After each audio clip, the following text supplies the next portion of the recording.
All right, Shalom. First and foremost, all praises and glories unto Yahweh, Bahashim, Yahushai, Bahashim, Harakakawadash. Double honor to the apostles and the elders of the great millstone. And greetings, salutations, and blessings, and much love unto you, hopeful elect out there. You that have changed your lives towards righteousness, that you may earn your salvation in these last days. Shalom, sincerely. Okay?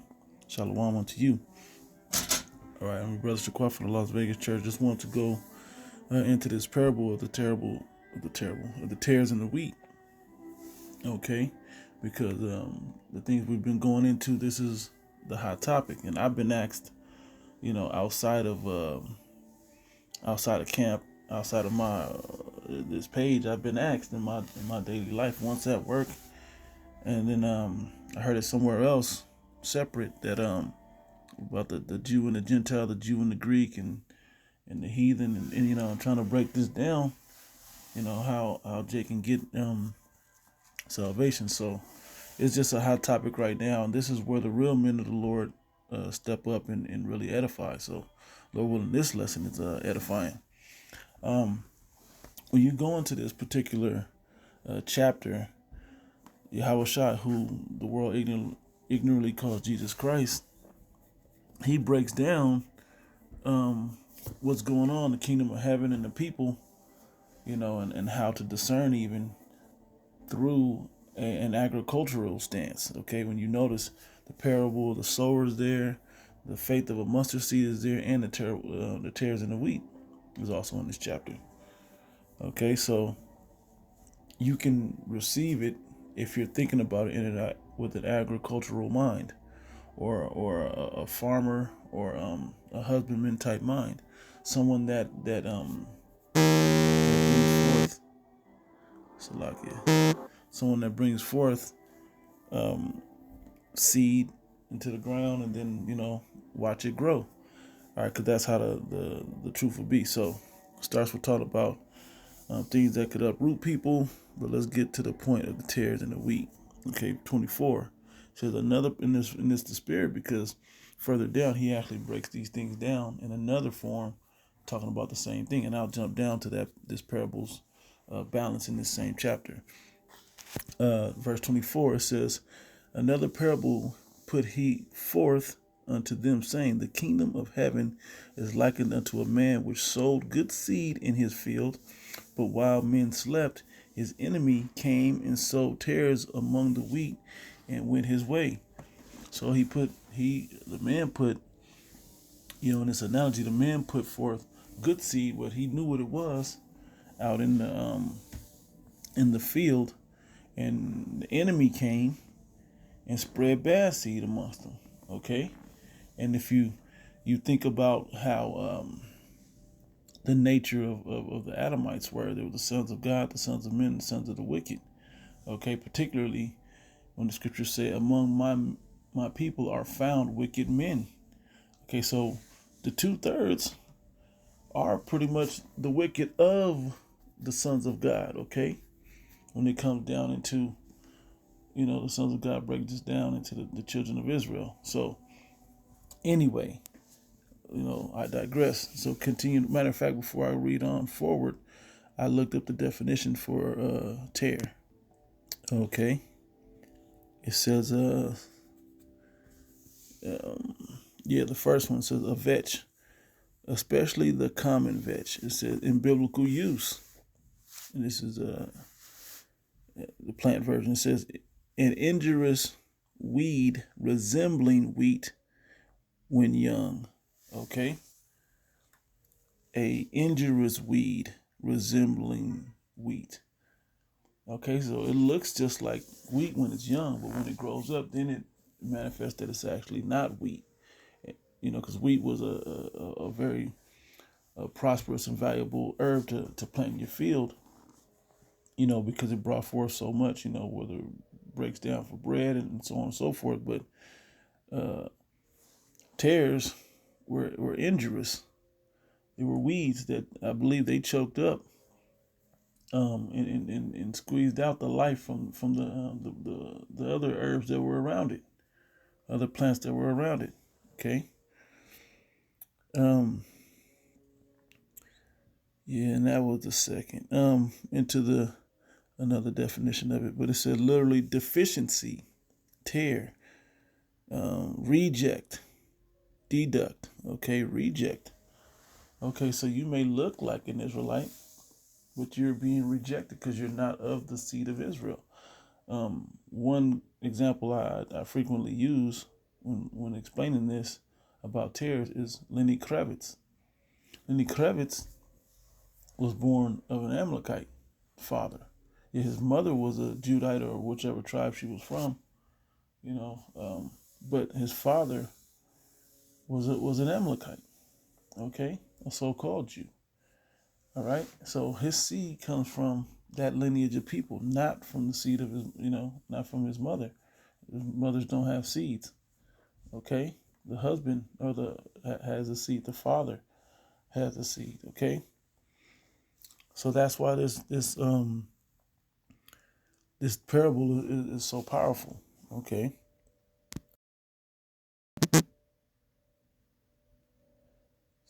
so back into the parable, Matthew 13 and verse 26. But when the blade was sprung up, when it's young, it was going to resemble the same, and brought forth fruit. Then appeared the tares also. Okay, because they look exactly the same.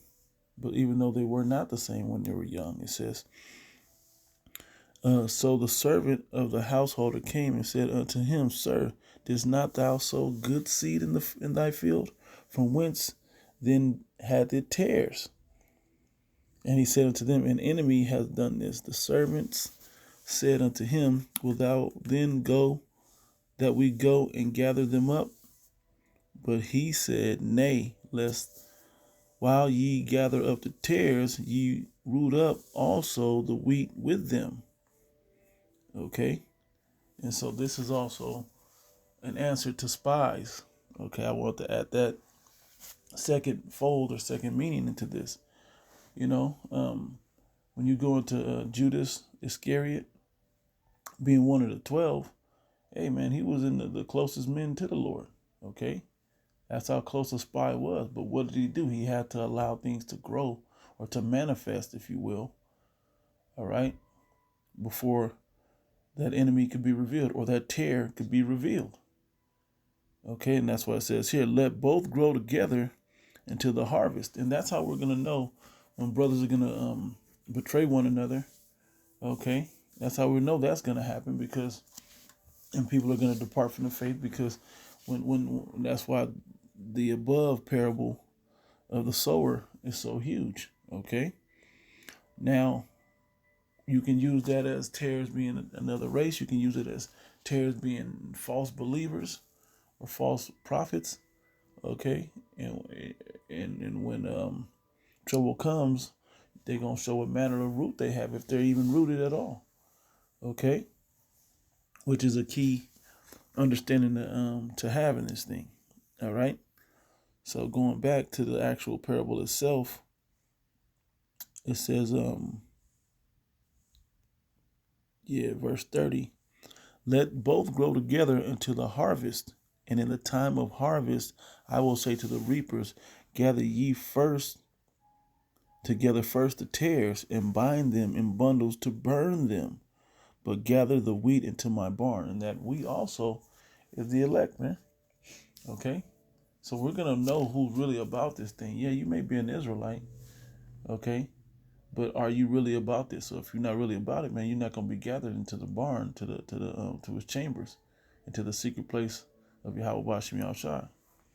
Okay, to escape the indignation and the sins be passed over. Okay, but it also goes into you can't go strictly off of skin color. All right, you got to see all of these levels in the scriptures and really get understanding. You can't go strictly by skin color because they may look the same, but the spirit in them could be of another people.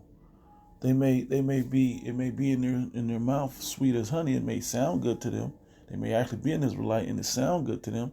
But when it comes down to the tribulation that comes with dealing with this thing, now they're uprooted. Now I'm gonna jump up and read that part of the parable of the sower. Okay. It says, Matthew 13:18. Hear ye therefore the parable of the sower. When any one heareth the word of the kingdom and understandeth it not, then cometh the wicked one, which casteth away that was sown in his heart. This is he which receives seed by the wayside. Okay, but he that receives seed into stony places, the same is he that heareth the word and anon with joy receiveth, yet he hath not root in himself. He don't have a stable foundation in this thing. Okay, he didn't fully believe. All right. It says, for when tribulation and persecution arises because of the word, by and by he is offended. So he's the elect being used as the wheat, and the false, the 2/3 being as the tare. Yeah, they gotta grow together. You don't know who's who. Okay, you don't. They come in this thing. They say they believe. They begin to mimic and do the things that the men of the Lord do, and the prophets believe, and all of that. And they say to accept it, but down the line, they didn't have a real foundation, and they're uprooted when their faith is really tested. Okay, when they're brought through the furnace of affliction to prove their worth. Okay, all right. So back in verse 21, yet hath he not rooted himself, but dureth for a while. For when tribulation and persecution arise because of the word, by and by he is offended. He also that received seed among thorns is he that heareth the word, and the care of this world and the deceitfulness of riches choke the word, and he becometh unfruitful. Okay, when he finally grows to a certain level, then you can see that he's not of the elect. He's not a man of the Lord. Okay, when he grows up, he may have dark skin, but he, or lingo, but he's actually not an Israelite. So you got to be able to see these situations as they play out. King Herod was a great example of that, but you got to go deep into that. So anyway,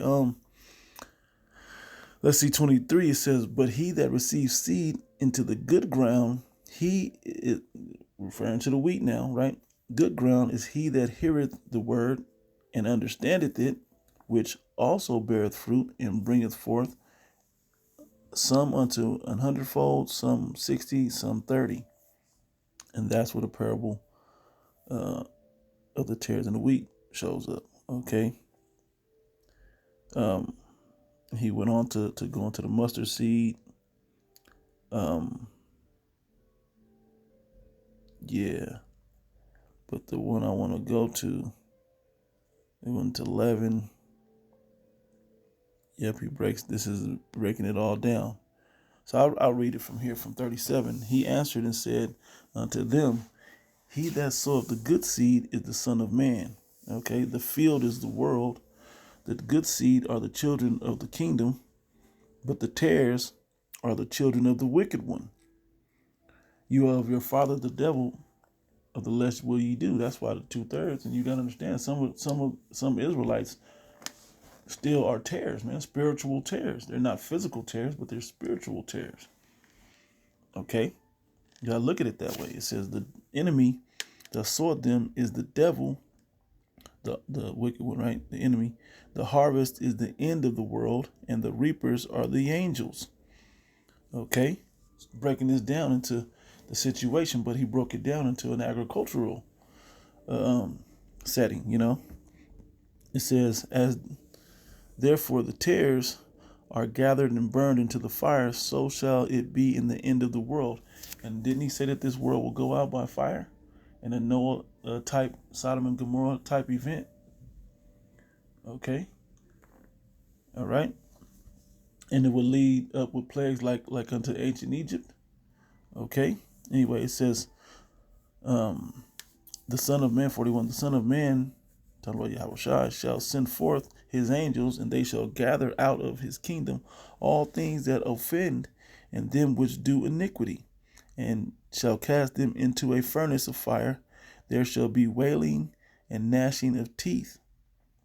Then shall the righteous shine forth as the sun in the kingdom of their Father. Who have ears to hear, let them hear. Okay, and that's pretty much where I'm gonna stop the to break down that.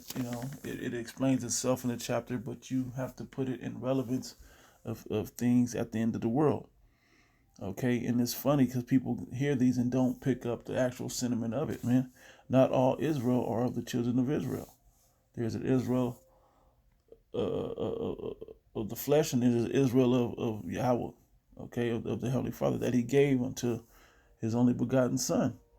Okay, and those are His elect, the better ministry established upon better promises. Okay, using a few references there of other scriptures. All right, so putting it in proper perspective, yeah, there's a lot of people that believe, but we're gonna see how much you believe. Really, our job is not to focus on what you look like, as far as when you come into this thing, but if that you endure to the end. That's what we're looking for. Those that are going to endure until the end. We're not concerned about what your skin color looks like, because the Israelite has been scattered all over, and that was the mystery of the Gentiles. But if you can hear this word, receive it in the name of Yahweh Bashim Yahshai and the prophets and all the things, that go with this word, okay, then you have the opportunity to have your salvation, Lord willing, we're chosen. So with that, I'm going to close out, giving all praises and glories unto Yahweh Bashim Yahushai, Bashim Rakakodash, to belong to the apostles and the elders of the great millstone. Greetings, salutations, blessings, much love unto His elect. Shalom.